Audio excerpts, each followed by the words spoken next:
Musa akasema, lazima utupe mikononi mwetu wanyama wa dhabihu na wa sadaka za kuteketezwa, ili tupate kumchinjia Bwana Mungu wetu. Farao amebadilisha zuio. Alianza kuwekea zuio la mipaka, akaja akaweka zuio kwa watoto. Sasa hivi anaweka zuio kwenye kondoo, kwenye ng'ombe. Bwana Yesu asifiwe. Ameweka zuio kwenye nini? Ameweka zuio kwenye uchumi. Unapoona kondoo, wale ambao tunakutana asubuhi kule, tunajifunza juu ya uchumi. Na utaona kondoo, vitu mali kama hizi ndio vitu ambavyo vinawakilisha uchumi. Hasa angalia, Farao anawapatia ruhusa, lakini anawaambia kondoo zenu na ng'ombe zenu na waachwe. Maana yake ninyi nendeni, ila uchumi wenu ubaki. Kitu gani ninachotaka kuzungumza? Tunao leo hii watu wengi ambao ni kweli wanamwabudu Bwana, ni kweli wanamtumikia Bwana, lakini hali zao za kiuchumi ni choka mbaya. Bwana Yesu asifiwe. Wana hali ngumu za uchumi. Kitu gani kimetokea? Uchumi umewekewa zuio, watoto wamewekewa zuio, eneo limewekewa zuio.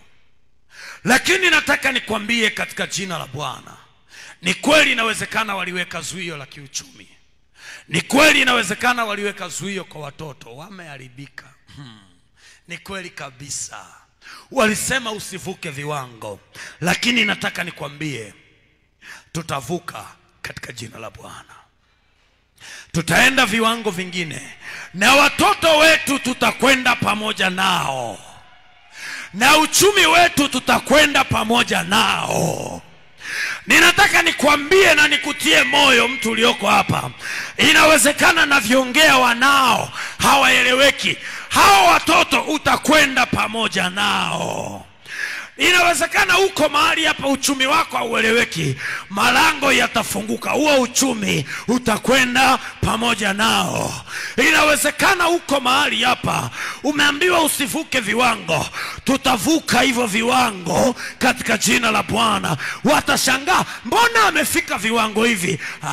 Tunawaambia kwamba Mungu ameingilia kazi. Mbona watoto wamebadilika? Ndio, nyie mlizania mmewazuia. Hapana, tunaenda pamoja nao. Mbona uchumi umekuwa namna hii? Tutasema hapana, na uchumi wetu tunaenda nao. Na ninakuombea katika jina la Bwana, uchumi wako uende pamoja na wewe, watoto wako waende pamoja na wewe katika jina la Yesu. Ukavuke mipaka, uende viwango vingine. Ninakuombea katika jina la Bwana. Sijui kama unanielewa, sijui kama unanisikia. Usilie wala usihangaike. Jitie moyo mama yangu, jitie moyo baba yangu, jitie moyo rafiki yangu. Yupo Mungu ambaye anaweza akafungua malango. Yupo Mungu ambaye anaweza akatengeneza tena. Hao watoto wakamtumikia Bwana, hiyo biashara yako ikaenda viwango vingine.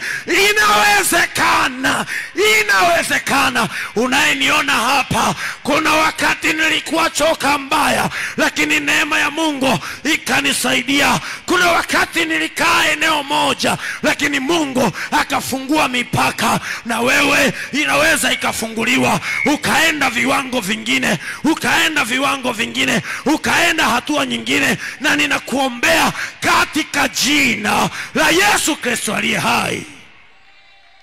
Ramanda rabasikiri ribosa kaya ramando robosi.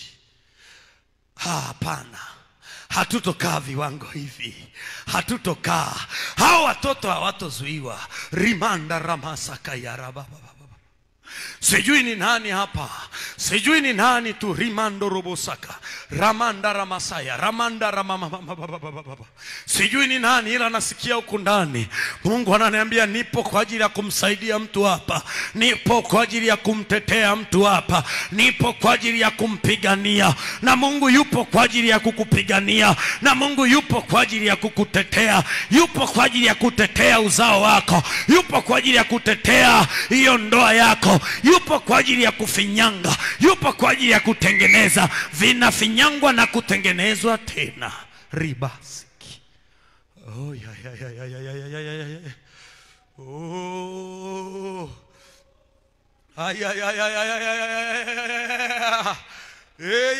Ndio Bwana, ndio Bwana, ndio Bwana. Riboseke yana mandaraba. Karama sakaya. Ndio. Kuna watu unawahudumia hapa Bwana.